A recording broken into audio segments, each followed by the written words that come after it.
সরকারি শিক্ষা এবং স্বাস্থ্য ব্যবস্থার উন্নতি করতে হবে, যাতে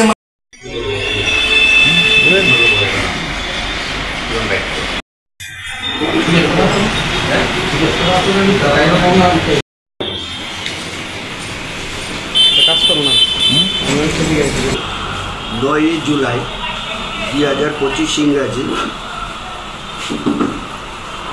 আইএনটিসি সহ 10টি শ্রমিক সংগঠনের ডাকে একদিনের দেশব্যাপী সাধারণ।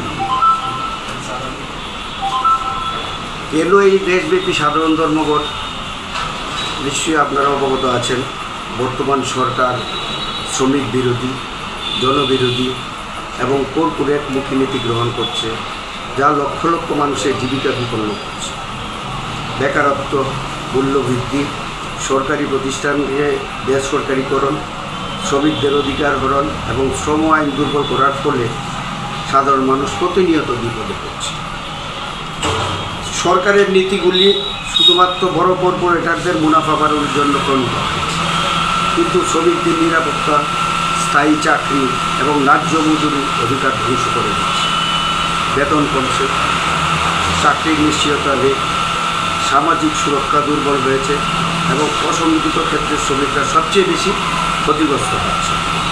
অপরদিকে ধনীরা আরও ধনী হচ্ছে, আর সাধারণ মানুষ প্রতিদিন বেঁচে থাকার জন্য লড়াই করছে।